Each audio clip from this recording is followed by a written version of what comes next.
We're excited to get this next session started. My name is Susan Anenberg. I'm from George Washington University. It's my honor to moderate this panel. This session is on the right page. Yes, session 3B: how satellite data can inform fires, exceptional events demonstrations, and new standards. So we will run this panel the same way that we have ones in the past. We'll have all of our speakers speak. We'll hold questions until we have an open discussion at the end. So it's my pleasure to announce Dr. Yang Liu from Emory University, who is also a HAQAST member. So Dr. Liu. Thanks, Susan. So it's my pleasure to share some of our HAQAST core projects and the Tiger team activities.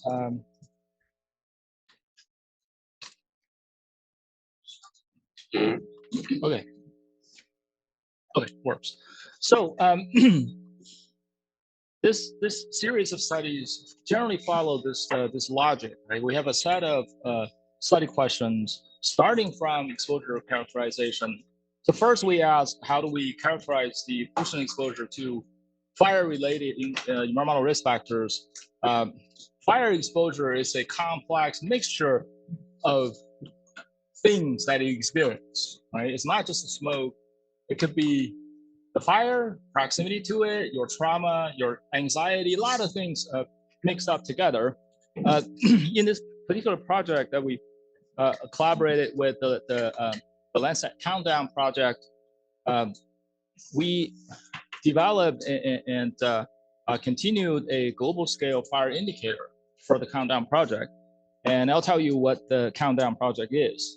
And after that, the second question is, let's say you're exposed to fires. What adverse health effects are associated with this type of exposure, right?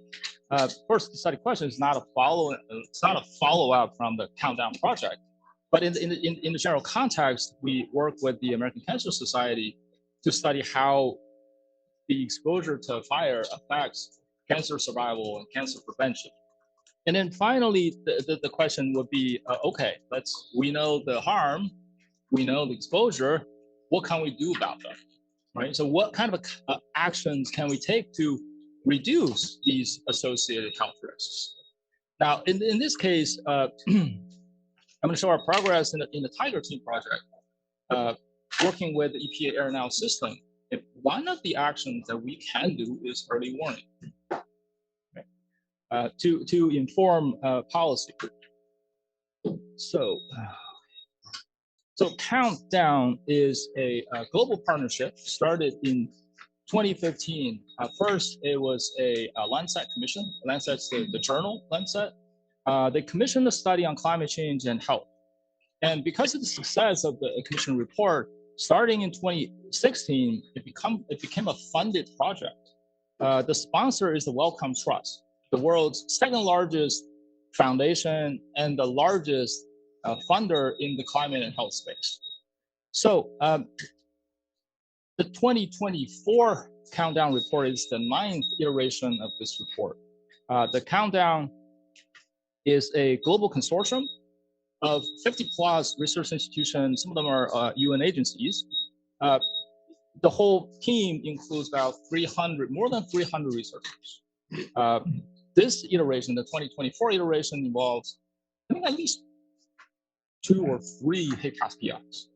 So Daniel Tong joined this year to produce the DOS indicator. We have produced the wildfire indicator, and then other US universities, for example, BU, is producing the global green space indicator. What we did for the Countdown is indicator 1.2.1, a wildfire indicator. This indicator alone is a kind of a 3-indicator combo. So we produce country-level population exposure to wildland fires, high fire risk days, and fire smoke concentration estimates worldwide. Okay? And we collaborate with the Countdown Central team led by Dr. Marina Romanello at University College London.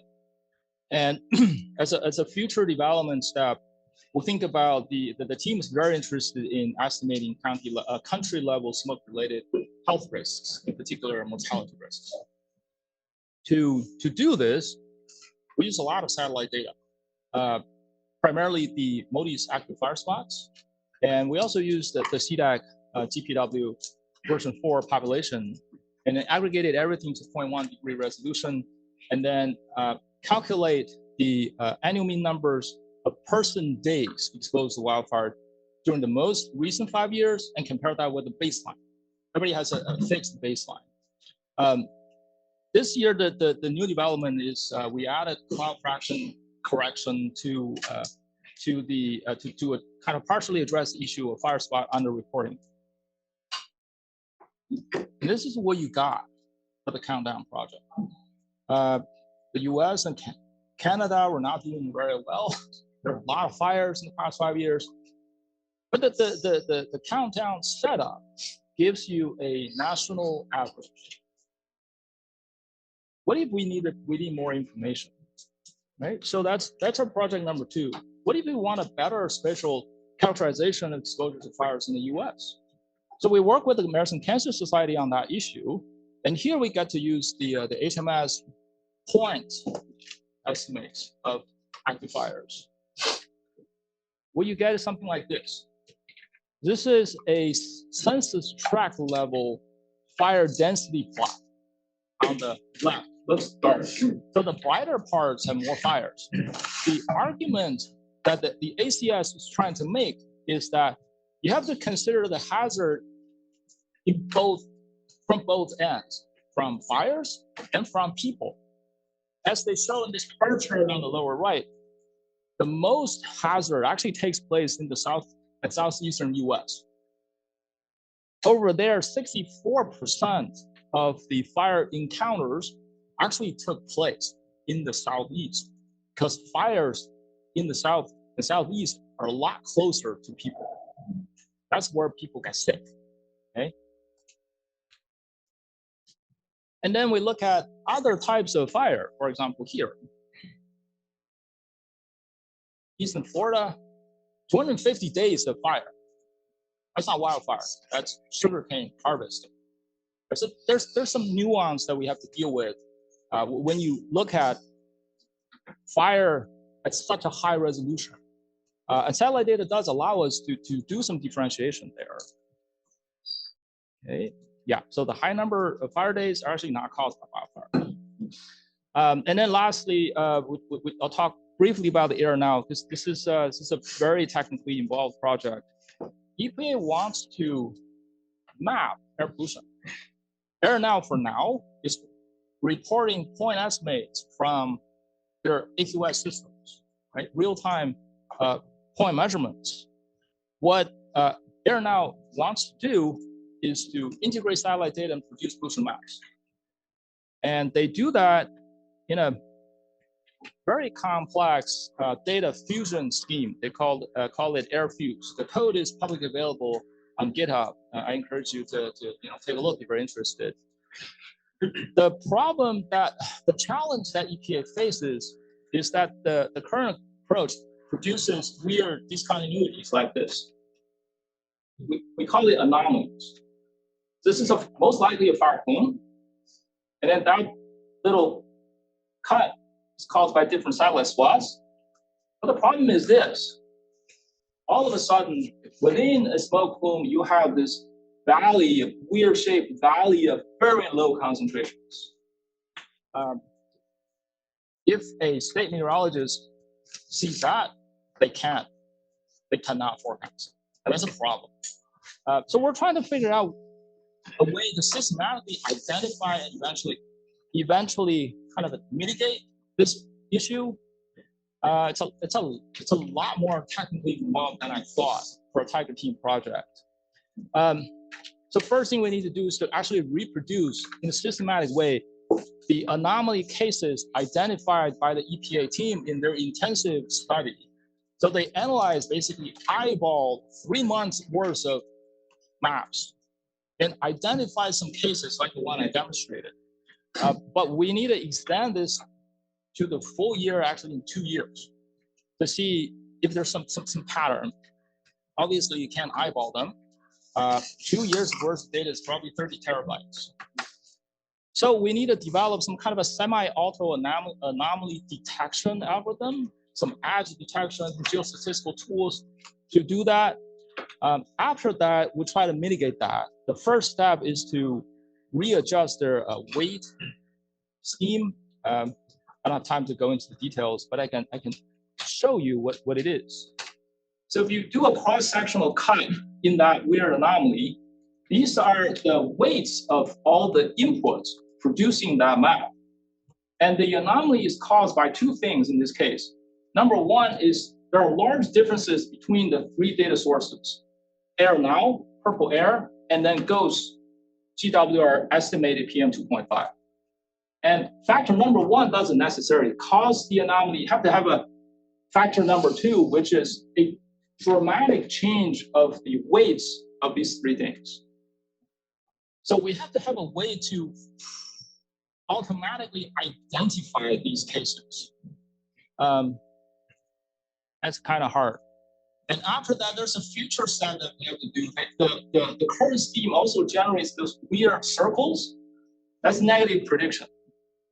So that's step number two that we have to deal with. Stay tuned. I'm done. So this is what I do. I have a small garden. Tracy said, things planted in there. Feel free to talk to me if you're interested in collaboration. Thank you very much.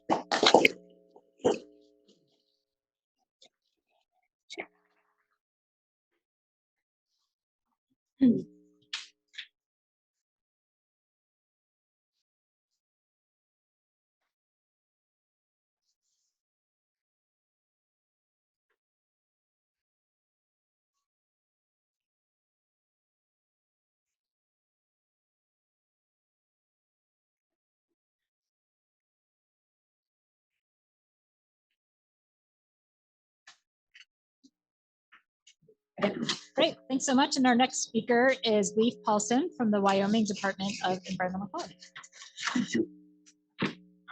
Well, good afternoon, everybody. Leif Paulson, Wyoming DE2. I am not a satellite person, so this will be probably a little bit different. What I am is an ambient air monitoring person, and I want to show you today, if I can see if I can advance. Hey, what I want to show you today is a little bit about exceptional events from perspective of an air regulatory agency. In this case, we'll look at our Cheyenne Encore station in Wyoming. So we'll just talk about our division's monitoring responsibilities. I promise we won't stay there long. We will go back to 2020 just for a little, but hopefully not too long. We'll look at the Cheyenne Encore station and its data and show our limited use of satellite data for a finished product. So for our monitoring objectives, we have 7 overall. I'm not going to read every one of them, but kind of the big 3 from our perspective is high population, monitoring in areas of high population. Wyoming, we're number 50 in population of all the states. Not even 600,000 people if I know the stats. So that's a little, population's a little bit of a misnomer, but still that's what we care about in our cities. We also monitor near significant emission sources and that are concerning. So kind of near power plants, oil and gas activities, those sort of things. And kind of to determine general background concentrations. And also if our stationary source compliance program, these are the individuals who are in various offices throughout the state.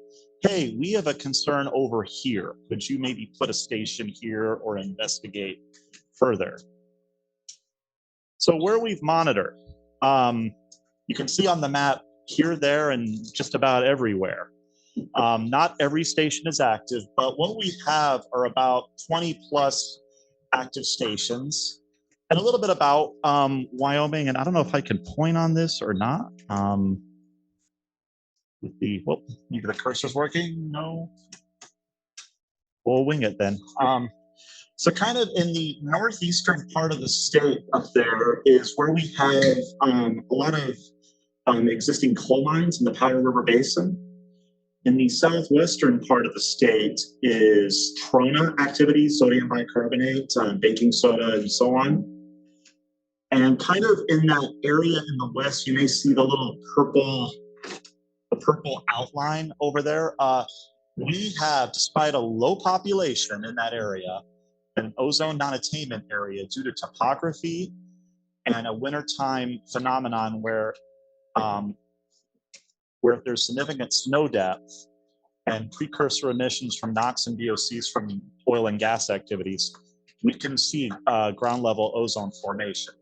So we intensely monitor that area, even though from a population perspective, there's not a lot of people.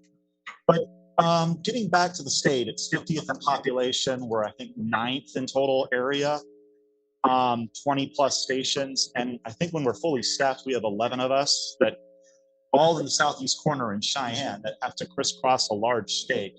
So our main concern is keeping our stations active, working with contractors to analyze, validate gaseous data, performing monthly maintenance checks, having contractors perform quarterly calibration visits. We have an independent auditor going out to each station to audit at least twice a year. So it's a lot of activity for limited staff. And then when the topic of exceptional events comes up, this is an additional burden on a small state agency.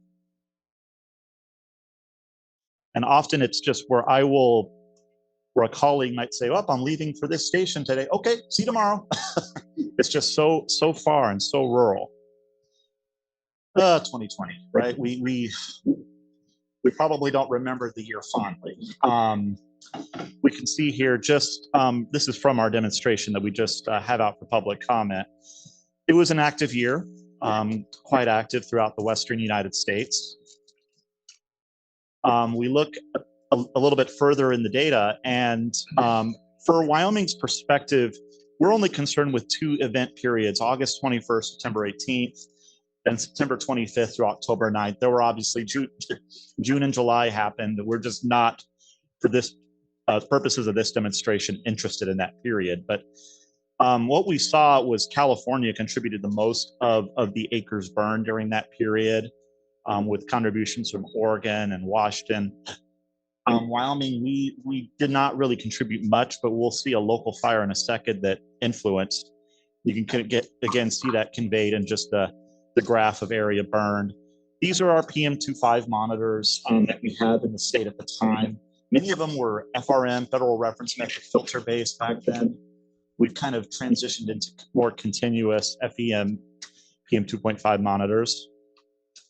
So Cheyenne NCORE, NCORE stations, National Core is what the acronym is.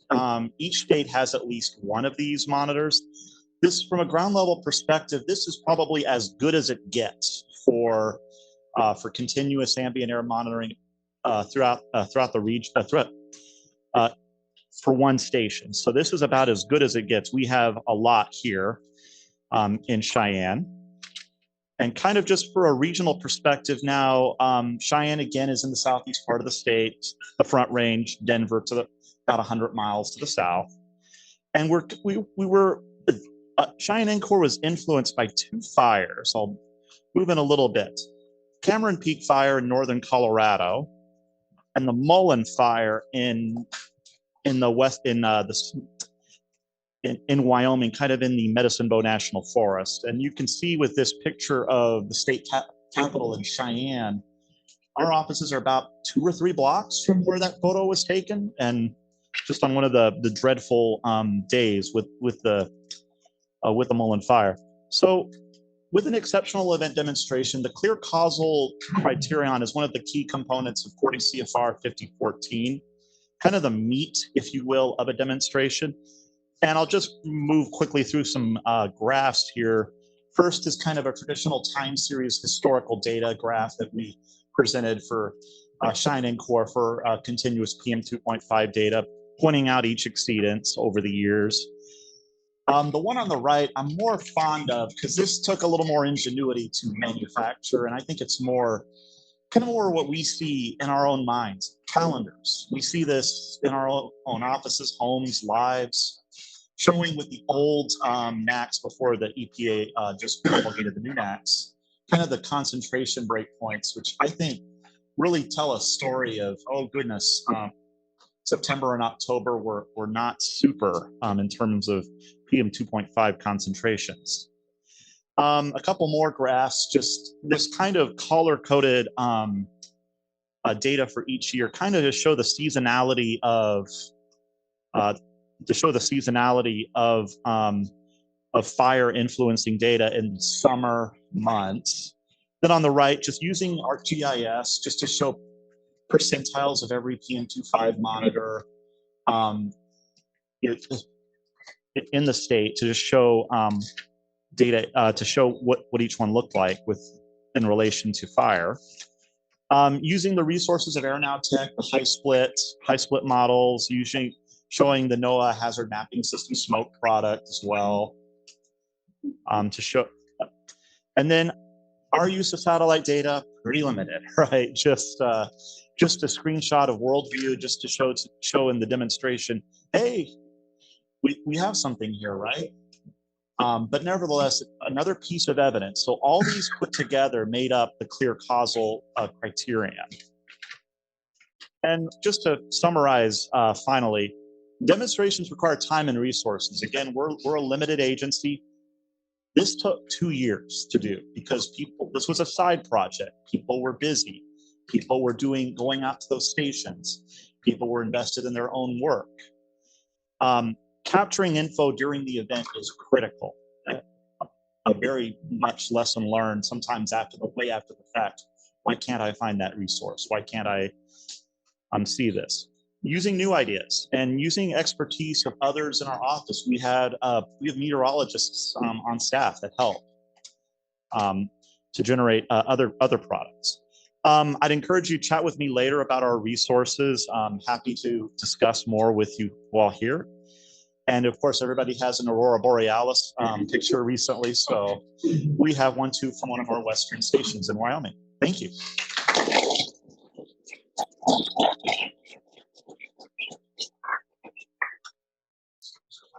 Excellent. Thank you so much. And next up, we have Emily Gargulinski, who is a HAQAST participant, and she's from the National Institute of Aerospace at NASA Langley Research Center.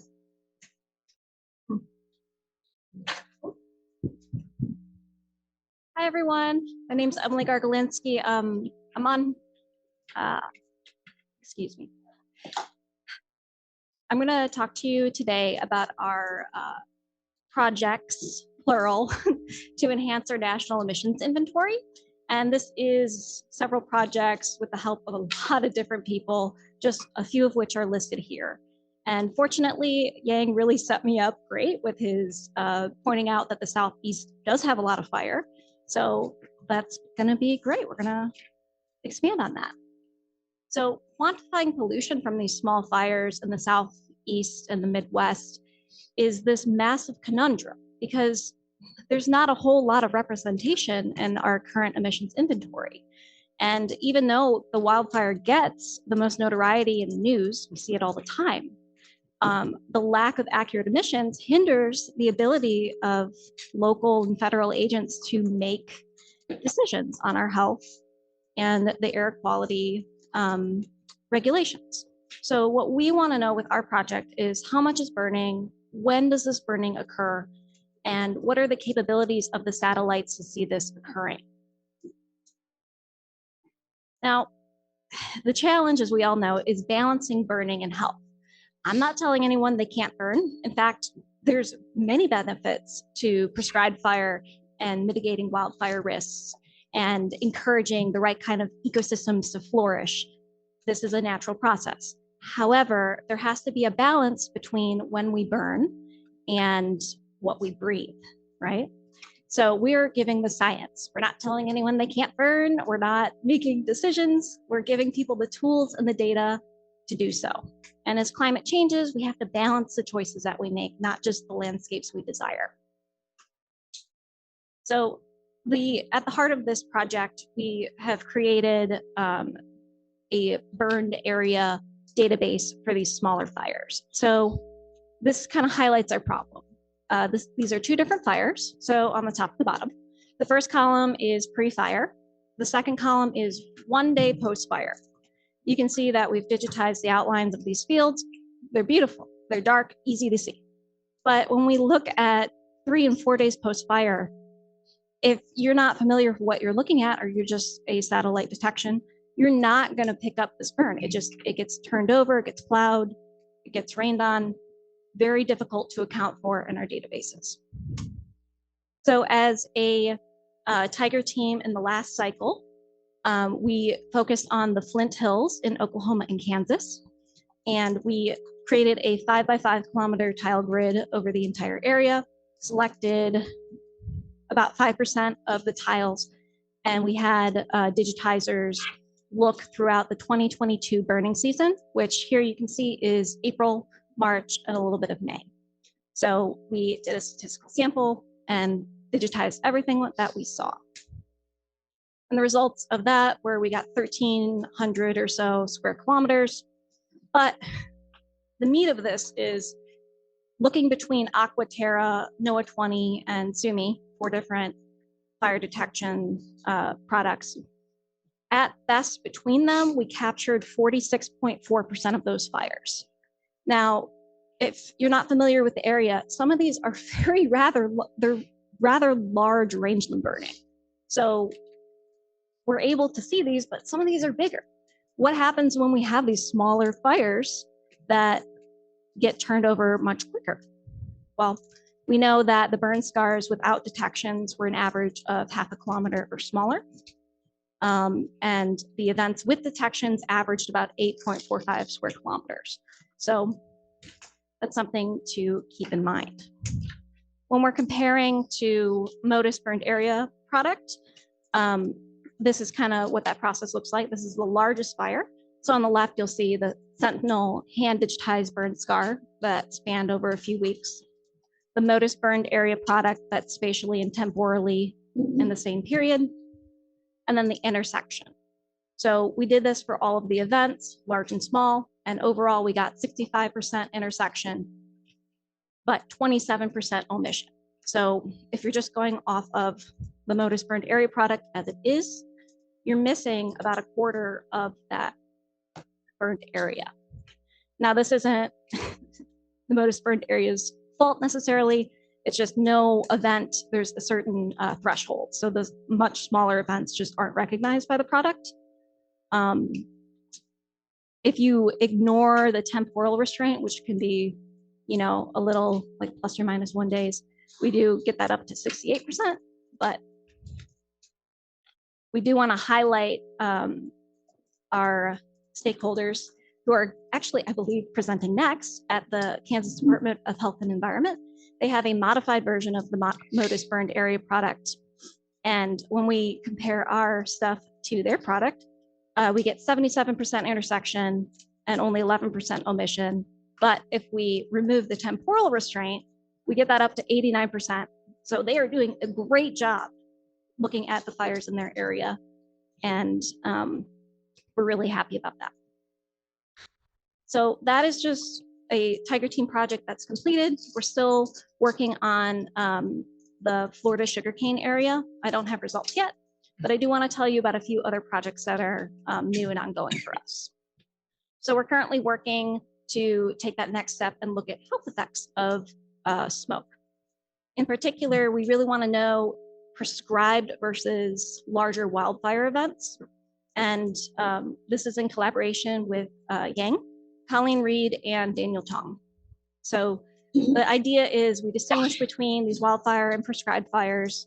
We estimate that PM 2.5 exposure, utilize the existing health data that we have access to, and conduct an exposure classification, perhaps look at birth outcomes, and then do this case crossover statistical analysis, which we're just starting. So we haven't picked our state yet, but we have plenty of information and plenty of expertise to do so. So we're really excited about this going forward. The other shout outs I have are, I mentioned, but we're just about done and wrapping up our sugarcane burning that you saw in Yang's presentation with the fire lit up in that region. We're also this summer, we have 3 interns to help us. We're expanding this digitizing and looking at the mid and southeast per meeting request with the EPA. Our stakeholders and our friends over there highlighted that prescribed and agricultural burning in this region, as well as fire that happens in piles, is very interesting to them. So we're going to take a crack at that. And then we are part of 2 Tiger teams that were mentioned earlier today.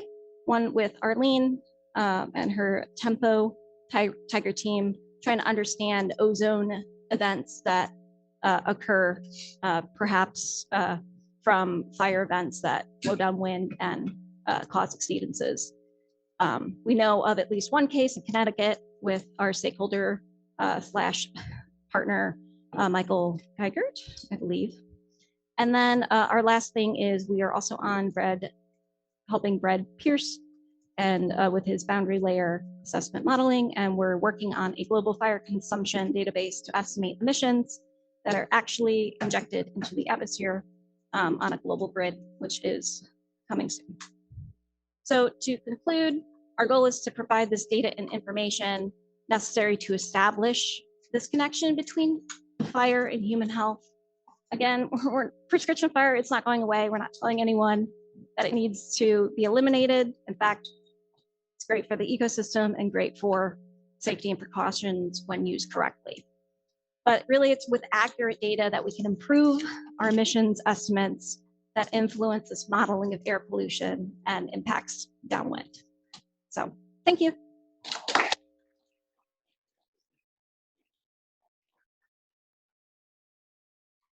And now I'm going to introduce our final 2 speakers, who are Malcolm Zachariah and Braxton Edwards from the Oklahoma Department of Environmental Quality. Thank you. Today, we're going to talk about how we use satellite and other data to inform our decision making. I'm Malcolm Zachariah. I work in rules and planning and also lots of public outreach. And Braxton Edwards, we do many things, but he's also a air quality forecaster. So I'll give an overview of our air quality program, specifically our air quality health notifications, our monitoring network. The person from Wyoming had a really good description of how monitoring networks work in various agencies. And then I'll talk about our PM sources in Oklahoma specifically. Then Braxton will talk about how we're using air quality models and how we are filling data gaps. That's our main goal of monitors are not everywhere and they're very expensive to maintain.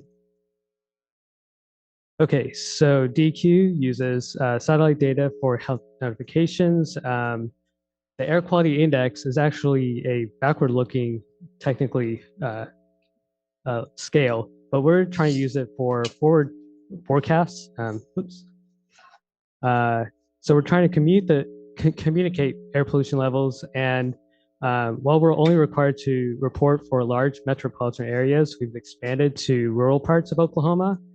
Our staff, like Braxton, will make daily air quality forecasts, and usually it's by 9 or 10 a.m. Sometimes if they have enough information, they can issue day ahead alerts, and that's like by 4 p.m. So it's still hard to make a prediction. And we have our monitors will send automated alarms that we can review and, if necessary, do near real-time health advisories. So kind of from a previous talk, timing is very important for when we can make decisions. And what we're trying to do is tell the people, the public, how they can act on these things. These images are how our alerts, advisories, and forecasts appear. DEQ staff run several monitors in the state, more than is required by rule. The map on the right shows many of our PM and ozone monitors. This is EPA's AirNow site. That only reports hourly data. We are also checking the 5-minute data for especially, a lot of events are very short-lived, especially for PM. And the monitors are strategically placed to cover airsheds and potential hotspots. Our two main sources of PM are smoke and dust. So we have wildland fires. So the AirNow map on the right shows Canadian smoke coming all the way through the US. Sometimes it can be regional, like the Flint Hills already mentioned, and even local. Sometimes one monitor will be measuring a smoke. Prescribed fire is another issue where that's more in the Flint Hills in certain areas, but they can happen anywhere. The difference with prescribed fires is hopefully they are using what's called basic smoke management practices to reduce their smoke impacts, which a wildfire is not. It's usually the worst situations. And then dust, sometimes we have PM10 events. Western areas, we can have dust storms. So this is us using the NASA Sport Dust Tracker AI product, which is really interesting. And even sometimes Saharan dust, we can see that on our filters, the yellow color. Next, I'll switch to Braxton. Thank you, Malcolm. Hello, everyone. So, back ahead so far. Sorry about that. Show you the whole presentation. So, for us, it's about gathering information, and we actually have a monitoring wall at our job that has different feeds for satellite feeds or monitoring feeds where we can look at what's going on in the environment, and we use that to, predict transport downwind from any sources that arise. And we're fortunate Oklahoma to have the Mesonet, which is a series of stations throughout the state, and they have a fire product where we can do dispersion analysis and then inversions to see how the environment's changing throughout the day. And then when you add that with the smoke products by NOAA and then also the fire smoke map by it's on AirNow Tech, gives us information on what's going on in the environment. And so the sample here is the smokehouse fire that happened early this year. And the main thing was to identify the fire quickly with satellite data. So we were able to identify what's going on, and you can get the scale of the fire using the infrared on the satellite. And from there, you can do a high speed trajectory to see where the smoke will be and who will impact later today. So we're able to get advisories on that fire out, within a couple hours to inform the public. That's kind of mainly how we use satellites for our work as far as operational side is getting, looking at visible infrared and seeing the scale intensity of the fires or dust events. For the exceptional events, there's a tool being developed by Westar, which kind of combines everything into one spot. It's kind of a one-stop shop for EE demos. I know Juan said it took probably 2 years to develop the demo. This kind of allows you to just provide your date, your time, and then you can step by step go through the demo on the application. It's developed in R, and this particular image is just a sub-tab of it, pulling in HMS data into the application, and you can create a database of the fire density, whether it's like light, medium, heavy smoke, and then also the time and location. And then you can use that for your modeling or health analysis. So it's a really novel tool and still in beta stage right now, but when it's available, everybody can be able to use it and kind of speed up the process for EE demos. So in summary, we're excited about the ozone product, and that becomes available through Tempo. And for us, we have a lot of evening impacts from ozone and PM whenever the nodular collapses, so to speak, and we have that smoke come down to the surface at nighttime from the afternoon fires. So being able to see the profile of smoke and ozone throughout the day for evening time is important for us. We have to put for that product when it becomes available. And if there's any questions.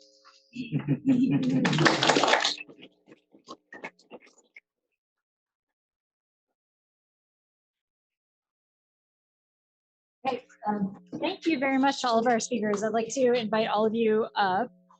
and can sit in front of the room here. Did we say that we're going to use this microphone to answer questions? Does he have a name? Switch to 30. Okay, great. Okay, so we have about half an hour for a discussion. I see we're already having a discussion among our panelists, which is really awesome to see. So let's open it up now for questions in the room. Yes, we have one. Oh, I'll speak loud. yeah, the mic in the room is working. So many of you know that my main interest is mineral dust in the atmosphere, and these wildfires. The Smokehouse Creek fire, we have a NSF-funded study up there looking at recovery and sand transport. In the meanwhile, I'm just wondering, for those of you in Kansas and in Wyoming, has there been any studies done on dust emissions post-fire?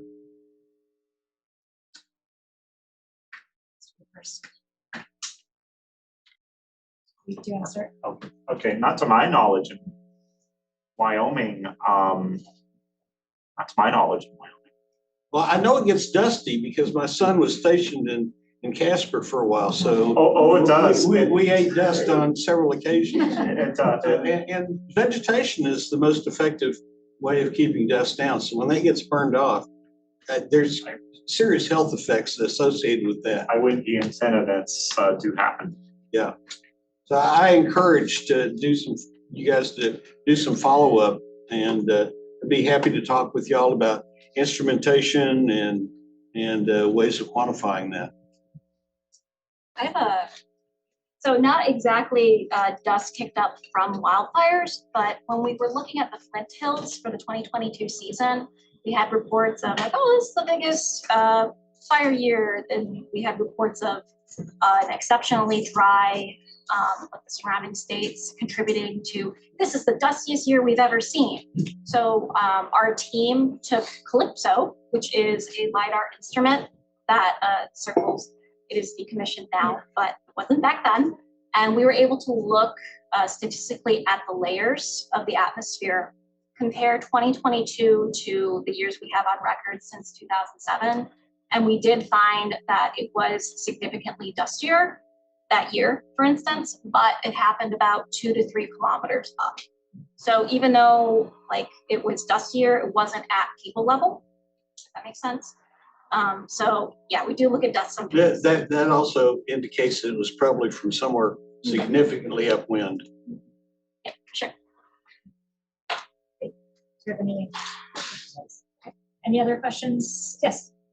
Thank you. This is great. I guess my question is for Emily and Yang. So one is if you can talk more about how you sort of separate prescribed fires from large wildland fires. So like based on our experience, like working in the Western US, like not all prescribed fires are documented, like especially some of the smaller ones. So you can say a little more on that. The second question is like when you look at the air quality impacts of prescribed fires from satellite, like how you think about like some of the really small fires may not be visible or detected by satellite, and yeah, curious about your thoughts on that. Okay, well, excellent observation. It's really hard, which is kind of why not a whole lot of research has been done on it, right? So we have 11 states actually that Yang has health information for. So preliminarily for this project, our team looked at like all of like the HMS, all of the hotspots that existed, all of the on-record, prescribed, and wildfire data sets, right? Because that's a factor. We can only work with what we have. And if we know that we're missing things, it presents an issue. So we will likely target a state in which we do have prescribed and wildfire information. This balance is not great because usually it's either there's a bunch of prescribed or there's a bunch of wildfire and there's not a whole lot of in between. So our top contenders, I think, are probably Georgia, California, maybe Florida. But I wish I had a better answer. No, that's right. Yeah, it's a very difficult issue to truly separate prescribed burning from wildland fires. If John didn't get his budget cut, maybe Daniel Tong can run some CMAX simulations to turn the prescribed burning on and off to give us some information when we don't have any ground observations. But for now, there are some possible remedies. Number one, like Emily said, there is this a priori knowledge of where and when prescribed burning takes place. And from a spatial perspective, you can also use land use information to classify certain regions that just can't have wildland fire. For example, crop fields. You don't have wildfires on crop fields. They have to be prescribed burning. And then the second way to think about this, again, going back to Emily's comment, timing. If we have enough data accumulated over the years, you can run some statistical model for a pattern detection for certain pixels to classify them as prescribed burning. And then the last resort, I don't particularly like it. I think all the epidemiologists hate it, is to do this sort of forced pooled analysis. We run these models at wildland fire prone regions sometimes, run similar models on prescribed burning season and regions, and just do kind of a forced comparison of the two. Now, there's a lot of confounding in there, right? But I think it's better than nothing. Because the prescribed burning's health effects very poorly studied, and they're so close to people. And crop fields have pesticides, all kinds of stuff that goes up with the plume. We definitely need to look at them. Question.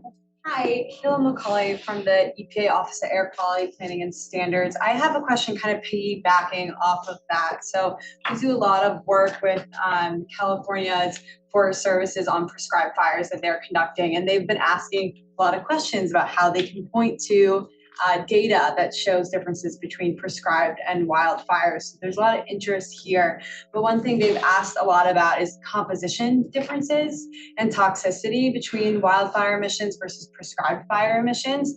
So as you guys are looking at this project, is that something you're considering? We hope we can get to that. As you know, the emission inventory for prescribed burns are extremely poorly characterized, especially when it involves in structural burning. It's like almost like a mission impossible, right? Different structurals, different houses, plastics, other stuff got burned. It's almost impossible to characterize. I think EPA, NASA, other places would have to invest in some serious ground campaign to actually take the measurements. Like, otherwise, the inventory will never be built. Thank you all for the talks. And this question is for Leif and Braxton and Malcolm. When thinking about how you're approaching exceptional event demonstrations, I was curious sort of, either from your own experience or sort of what you see as other states, when do you decide it's a high priority to do it? When is it on the back burner, like Leif said? And I know, sometimes states are hiring consulting companies. Like, how do you decide how much, bandwidth to give to an exceptional event demonstration process? At least for Oklahoma, we are actually in attainment for all the national ambient air quality standards, which is a kind of hard thing that we can't say this is regulatory significant until we go over the standard. Yeah. With this recent PM annual standard change, we are looking at that and kind of catching up with other states who have more experience. As far as the bandwidth issue, like I said, we worked with other states that have already done it, and then following their model is what we've kind of leaned on, and gathering information and making it faster for us to submit support reports. In Wyoming, we're fortunate also to not, even with the new NACs of 9, not to not have a single county where that would, where we'd be in non-attainment. We kind of consider it, I believe it's condition F of 40 CFR 5014. I see my administrator concurring with me, so yay. Where it's a case-by-case basis. We do consider even one event to be significant for the end users in academia, in health research, to know that that is clearly delineated as an exceptional event pertaining to wildfire smoke, and that that is seen by the end users of the data. And the bandwidth, it just varies, depends on how much time. Again, we're in a better position now, I'd say, in our office, but it's just when there are vacancies, we have to keeping stations running, keeping the priorities focused versus a hunt when it's maybe not as regulatory significant. I actually have a quick follow-on to that, which is sorry to ask a difficult question, but it's really to everyone, the scientists and the users. Young and Emily, you pointed out some pretty important limitations with our current capabilities. Young, you showed some swaths like mid-plume that looked really low. Emily, you showed that small fires were sometimes being missed. How do we kind of square the need for the data? Like when are we certain enough? How do we deal with these uncertainties in use cases?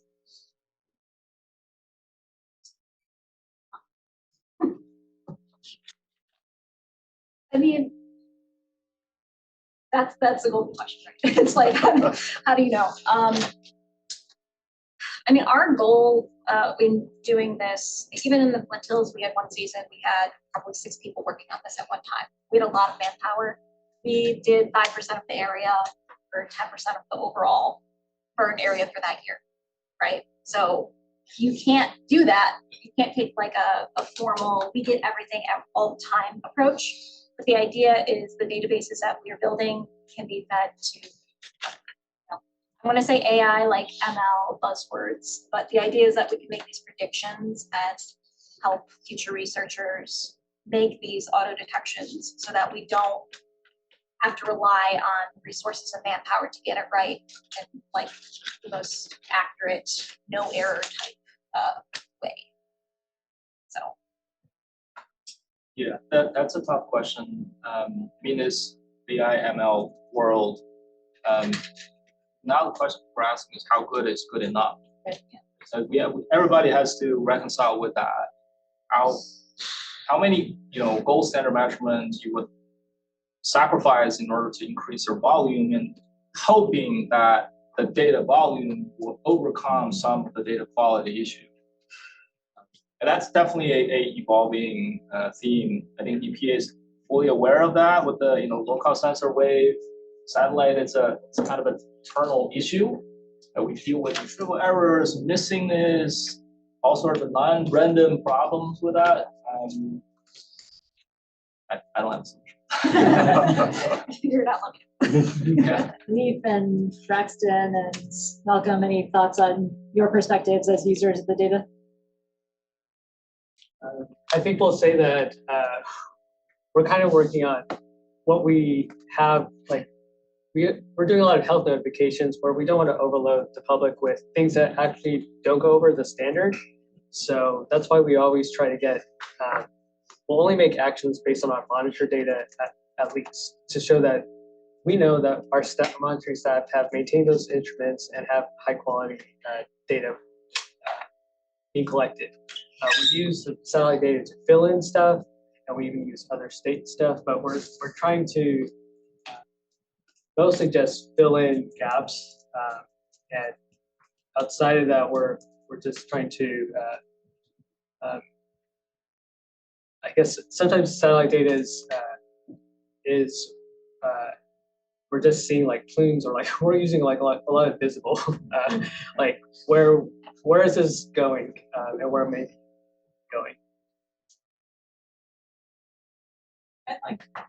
I'd like to just add one thing to what you were saying in terms of balancing some of the how much data you need and the accuracy of it, because there's, from a state perspective, there's a lot of cost in terms of dollars that our taxpayers pay to have different outcomes. And it's really important, especially as these standards get lowered for health-based reasons, to have that economic development so you don't shut down the economic development in a location. And that's why Wyoming has taken the approach that even if it's not above the standard and regulatory significant, we want the data to be reflective so people can make those decisions. And because it has a serious economic impact if you're trying to have development and it happens to be a PM 2.5 emitting source. And you can't do it because it'll tip you over on the permitting side of air quality. So it's got health-based, but it also has economic considerations. I would say, Susan, getting to your question, Cheyenne Incorp, for example, 40 CFR 58 Appendix D talks about monitoring scale, measurement scales, excuse me. Cheyenne Incorp is neighborhood scale, meaning 4 kilometers. So put a pin at the Incorp station and have a circle radius out to 4 kilometers. So that covers the city, mostly Cheyenne, but bigger scales like urban being up to 50 kilometers at some stations. So it does vary in terms of what it is supposed to effectively cover for an area. So Jen, Emma, and back here. Jen. So, I mean, we're talking about all of these things about, how much do we need to know in order to take action and things like that. So in the past year, I've been, after last year's wonderful wildfire events here in the Northeast, I've been contacted by a couple of people wanting to get together and put together a white page or something, giving guidance to schools, counties, those types of things as to when to, not go outside for recess, when to shut down this outdoor event that we had planned. How close are we to being able to make that decision? Because I feel like we're still kind of stuck with these regulatory standards of ambient PM 2.5. But when you look into the literature of the wildfire PM 2.5, you're seeing health effects at below 1 microgram per meter cube. And so, ambient aside, when we're thinking of wildfire, how do we get closer to making some of those standards more, get those out? I know for Oklahoma, in our advisory program, we'll issue like code oranges for areas that don't have monitors. So even if it's not a monitor there, we'll just 2 kinds away. If there's smoke there, that's we'll still issue an advisory for the public. We'll make the weather service also to make it on there. You have a bigger footprint so that people can go there and see what's going on. In order to do that, do you just use the presence of smoke, or do you use like the measurement of the amount that's in the air, the concentration that's in the air? It's an estimate on our part. Okay. We're not waiting until it finishes, because that would be bad to say, oh, you were breathing a lot and now it's dead. And smoke events are really hard because they can pop up or clear out, especially if it's a prescribed fire. The prescribed burners will stop, and we can't know that per se.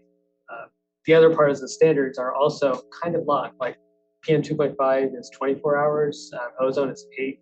So it's kind of a shorter term is really hard to say what people should be doing. But some states are developing recommendations for school and other activities. Emma? Yeah, my question I think is also for Braxton and Malcolm. You've talked about having these air quality alerts or advisories, and I was curious if there were any mitigation strategies that are required for the state when you implement these alerts. I don't think we are required.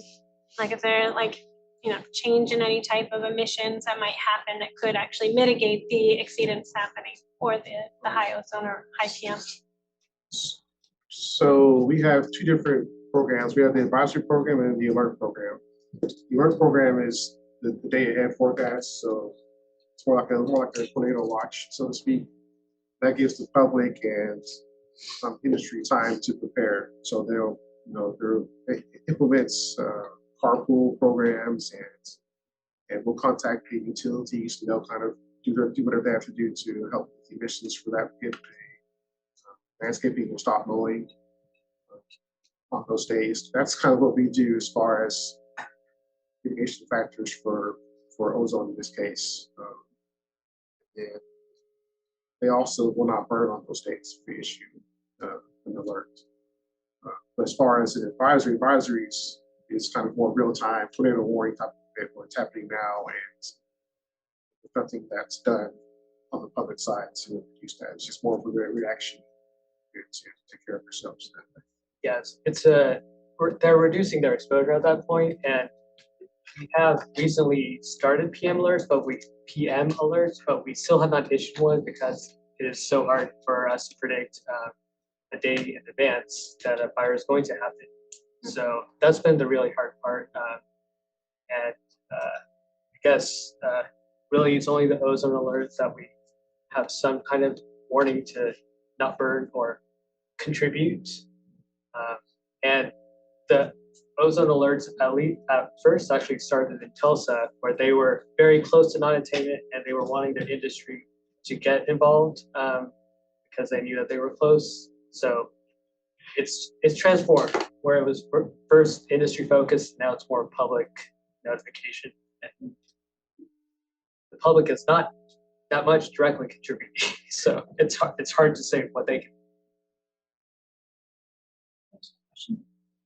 You have a question? I forgot it. No, I didn't. Just first of all, I want to say thank you to HAQAST because, and to the panel here. One of the things that I'm getting out of this, and maybe this was unintentional, is that as I am a regulator, an air quality regulator, and I don't feel alone now when I say, oh yeah, we don't have all the resources to do the job that we need to do. So I applaud them for getting as far as that they're getting, because it can be very difficult when you have shouting on this ear and shouting on that ear. But I will say, I was wondering on the whole panel here, are you required by the exceptional events rule to do a mitigation plan? Oh, you are? Or you did already? Yeah, we have one that's out for PM10 and a few counties due to high wind events. Okay. The reason why I ask is because one of the things we discovered I'm from California, just so you all know, and really, really at the tip of California. One of the things that we discovered, we were required to do mitigation plans for dust, mostly because of our high winds. And we're very seasonal. I'll tell you our monsoonal season from our west wind season, et cetera, et cetera. But so one of the things that we've discovered over the years, and I've been with the Air District for a little over 25 years, with the County of Imperial for 35 years. So I've seen the transition from old school EPA of papers and a lot to more technology. Who knows what AI is going to do? You know, who knows where that realm is going to go to? But I will say that communication, regardless of what form it takes, is important. So, you know, when you're told, okay, you're going to flag this data for the PM 2.5, you're going to flag this data so that in the future, if we have to do an exceptional event, we can. We're flagging the data in advance and letting the public know that there's an issue here. So when we're disseminating, the problem, I will say, at least for us, has been the public doesn't always care at that moment. Okay, they care when it affects their lifestyle and it affects their livelihood or whatever they're doing at the time. And that's okay, that's normal, but when we began looking at it that way in advance and sending out billboards and sending out notices and sending out just these flashes, you know, I think it made a difference. It made a huge difference because the public began to trust us to a degree. And I think that's a very big hurdle, is that trust. We take great pains to invite the public into our office at any given point to look at our procedures, to look at our paperwork, to look at everything, and we simplify it. Because as regulators, we tend to overtalk. And sometimes we just need to kind of come down. And Braxton, I love your voice because you're just so calm and so, you know, over the years I've learned to be very defensive, you know, and my tone can get really defensive. But anyways, I just didn't want to go on. Thank you. Reactions from the panel? I think have like a general, I am a scientist, my scientist hat. I don't make policy. I'm not telling people what to do with their lives, but I'm from Michigan, and the Canadian fires dropped a bunch of smoke on us last year. And as a public citizen, I was on Nextdoor, I was on Facebook, we got notifications of smoke, stay inside, it's not good for your health. All of our weather apps alerted us. But even though we were alerted, most people, that was the first time they ever encountered smoke. And they're like, why does it smell like plastic? Is this bio warfare from Canada? I'm like, no, it's not. This is very normal, blah, blah, blah degradation. So it is like, it's not just about regulation. It's not just about science. It's about education and trust between people. And really, that's probably gonna be through news stations, stuff like that. And like, general science, public facing. So thank you for your input. Leif and Braxton, Malcolm, any perspectives on communicating with the public and building that trust? I think for us, the biggest battle is with the news organizations. One example is I issued an ozone alert for the weekend for weekend recently, and the news station was talking about it was a good mow day because it was good weather, nice outside, and just that message of because with high ozone, people want to mow too. We're trying to find that balance of the communication between, they have a bigger audience than the media. So I'm not sure if they changed their language after that, but in that perception of if you can't see it or feel it, then it's fine. You're not going to care about it. So just getting the word out. Yeah, I subscribers, application. So having the weather service with it helps get the word out for us. We're fortunate to have a good PIO team in Wyoming DEQ who have good relationships with media. I would like to give a plug to Westar though. They recently, I attended a Who Are These People and Why Do They Hate Me training. And while we made chuckle at the title, it does talk about trust in government. Unfortunately, public trust in government not being there, overcoming these barriers, whether they be emotional or else with public communication and discussion. And I think it is a good point to take home for anybody in the air regulatory or governmental institutions of understanding from the general layperson's perspective.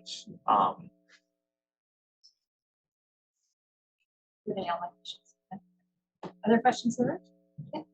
Yeah, I have a question for Emily and John regarding the health outcome. There was one slide mentioning the birth width kind of looking at. So I'm wondering, why do you pick that? Why that is prioritized? What is the decision making beyond? So I am going to defer. but originally, that's like our secondary. It's like we have birth outcome for a couple states. It's just kind of like an add-on if it's right and that's the state we choose. We're going to add that on. But we're going to defer to our health experts. The short answer is we haven't had that data in Florida. And it's a little bit longer scientific answer is a lot of the scientific hypothesis towards fire smoke is derived from our knowledge about ambient air pollution. And ambient air pollution is a known risk factor for a bunch of birth outcomes and birth defects.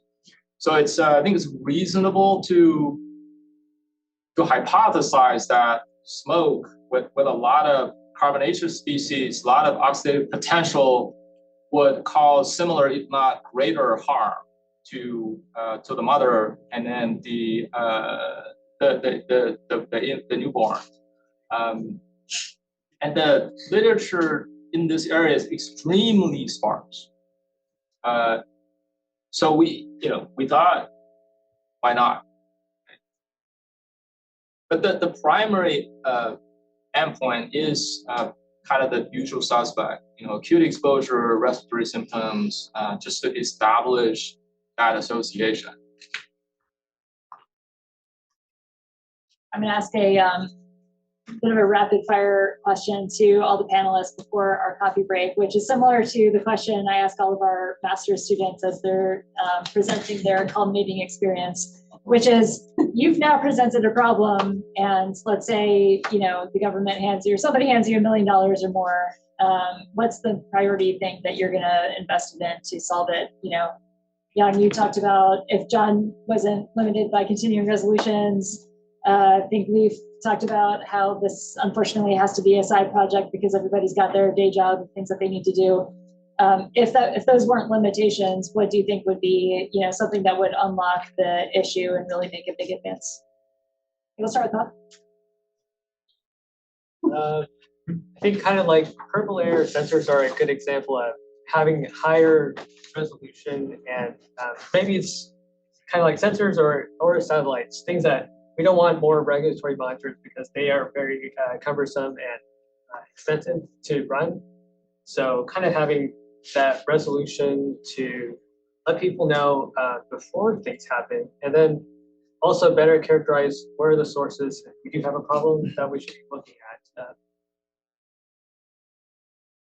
I would say for me, I grew up in small town Oklahoma, so I'm partial to the smaller areas, and we don't necessarily forecast for them for my experience. And so being able to use satellites to derive results for them, so that affects their health. So being able to forecast for areas that are wrong with accurate information, I think is what. My wish list would be having people on the ground verified burn so that we can validate our satellites. And that's really expensive to do. Even like LiDAR projects, super expensive. So that would help me personally. More central repositories that are easy to access for those who don't live in maybe a land manager's world with respect to fire, or on being a novice in satellite world. More centralized repositories, easy to access for people who don't live and breathe. I got the $1 million. I'm going to add a community engagement person to our team, a communications person to our team, and get them engaged ASAP. Those are some fantastic answers. Thank you so much. And round of applause for our panel.